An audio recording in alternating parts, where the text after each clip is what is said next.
Sebelumnya perkenalkan, nama saya Lucy Dara Ramadhani dari kelas Ekonomi Syariah. Saya di sini akan mempresentasikan materi-materi yang terkait dengan mata kuliah fikih muamalah kontemporer. Yang pertama yaitu fikih muamalah. Pengertian fikih.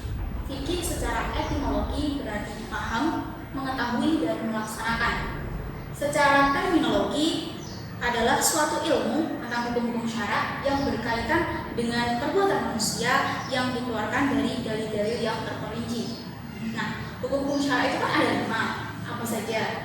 Apakah masuk wajib, sunnah, dan Ya, betul. Kemudian dari dalil-dalil yang terperinci itu kan ada dalil nakli dan dalil akli. Kalau dalil nakli itu sumbernya dari mana? Betul. Kalau dalil akli, pikiran mustahil. betul, dari akal pikiran para mujtahid.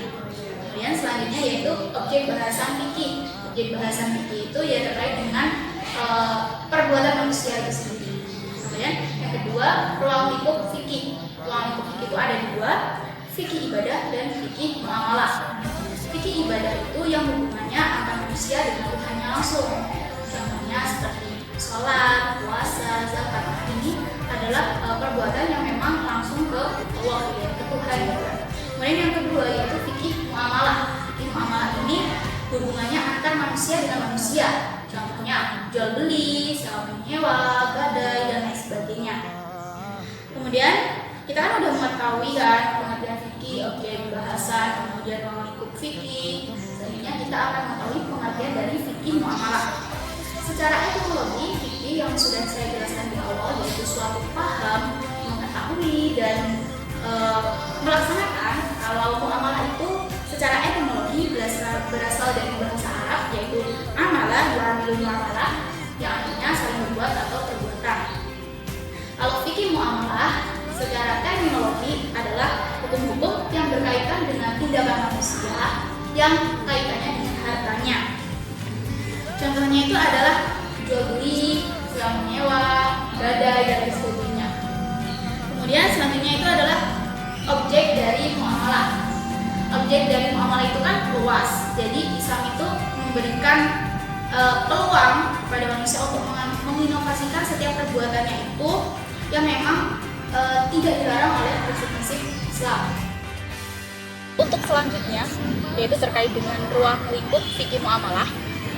Ini masih di dalam materi fikih muamalah ya. Untuk ruang lingkupnya yang pertama yaitu ketentuan hukumnya berdasarkan Al-Quran dan hadis. Kalau dalam hal perkawinan, contohnya adalah iddah, rujuk, talak, warisan, ini memang ketentuannya sudah ada di dalam Al-Quran ataupun hadis. Nah, ada contoh lain yaitu pengharaman riba, pengharaman makan daging babi, daging anjing. Ini juga sudah ditentukan di dalam Al-Quran dan hadis. Kemudian yang kedua yaitu ketentuan hukumnya tidak langsung di dalam Al-Quran ataupun hadis, tetapi hasil ijtihad para mujtahid. Contohnya itu adalah dalam kegiatan sosial, jual beli di swalayan, Alfamart, Indomaret, terus mall ataupun yang lainnya. Ini dibolehkan gitu walaupun sifatnya tidak jelas gitu ya. Kemudian selanjutnya yaitu materi terkait dengan hak dan milik.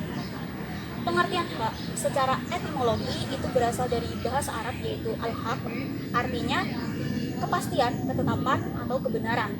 Nah, secara terminologi, hak ini adalah meliputi benda-benda yang dimiliki, manfaat, dan maslahah-maslahah, serta maslahah-maslahah yang ditetapkan syarak seperti syuf'ah, khiyar, hadanah, dan lain sebagainya. Kalau secara sederhana, bisa kita artikan hak itu saya memiliki kertas ini gitu ya. Jadi ini sudah hak saya, hak milik saya gitu. Untuk saya gunakan manfaatnya bebas terserah saya.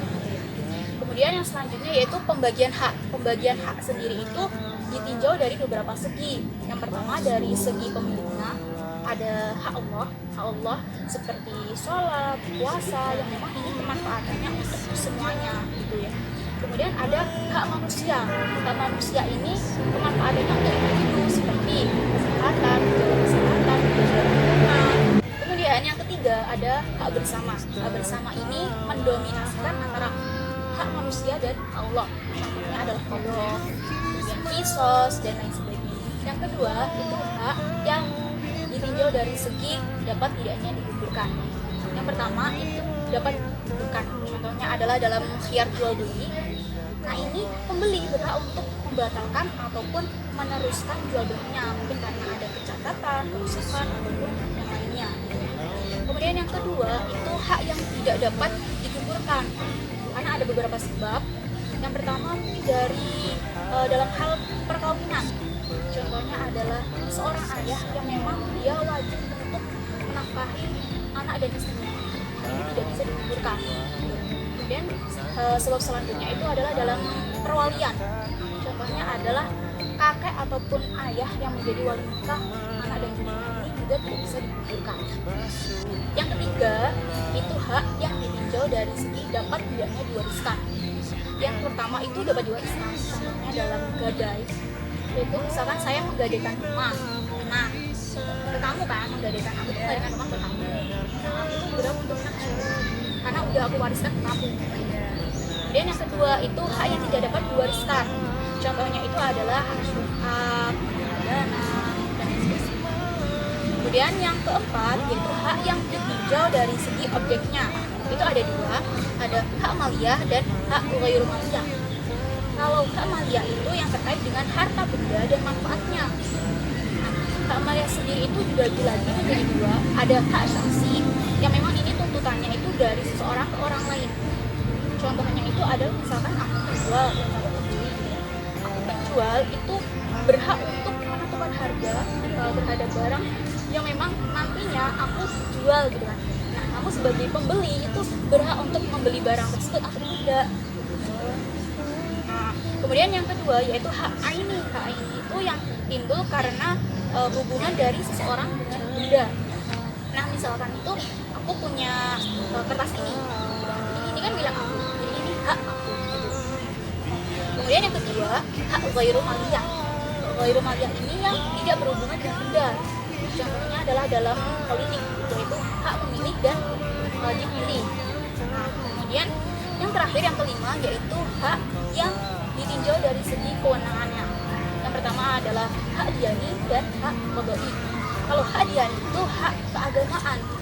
Jadi memang ini tidak bisa dicampur, betul. Jadi tidak bisa dicampuri dengan lembaga hukum karena memang di agama gitu. Kemudian yang kedua yaitu hak qadai, pengadilan.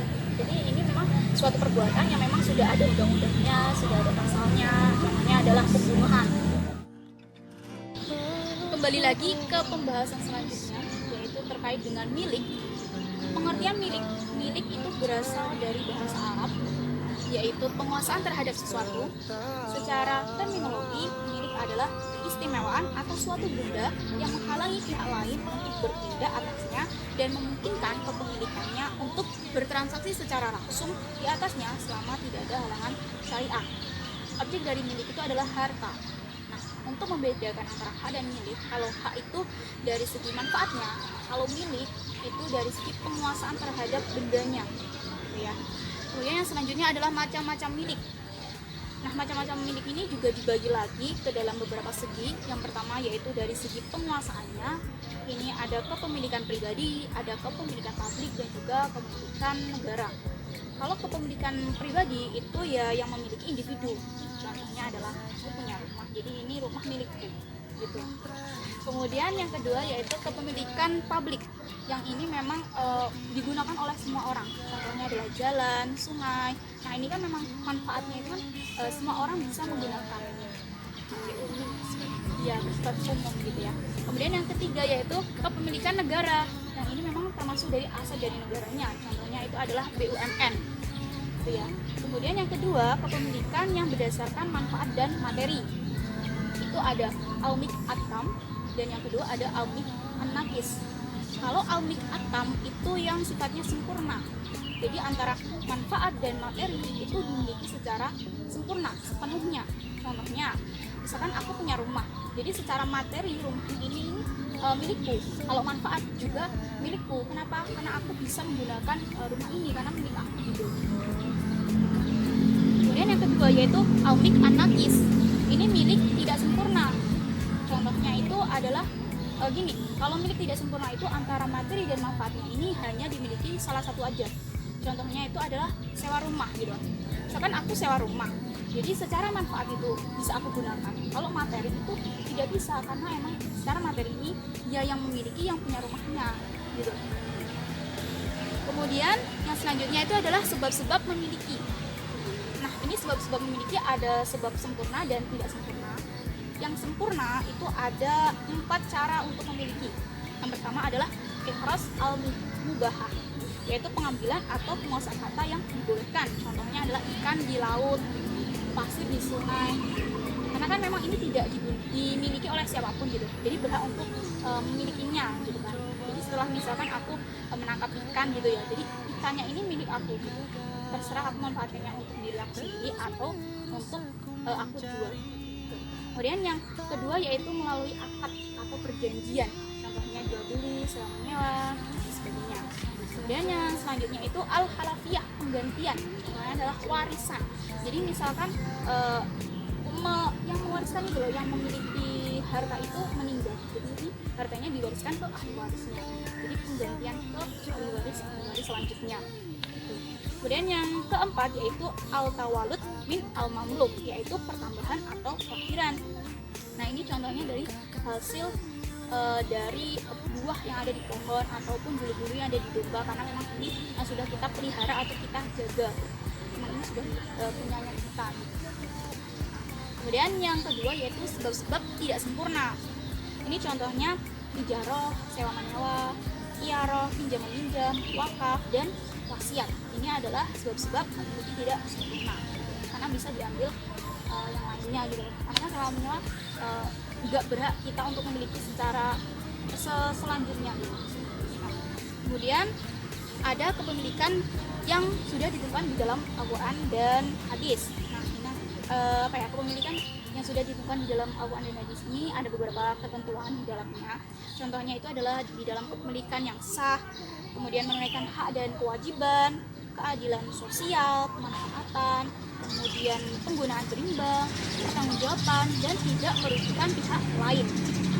Dan untuk yang terakhir yaitu implikasi kepemilikan terhadap pengembangan ekonomi Islam. Nah, ini didasarkan dari prinsip-prinsip dasar ekonomi Islam. Contohnya itu adalah kebebasan individu, larangan menimbun kekayaan, kemudian persamaan tingkat sosial, jaminan sosial, distribusi kekayaan secara meluas, perbedaan dalam batas wajar, dan kesejahteraan bersama.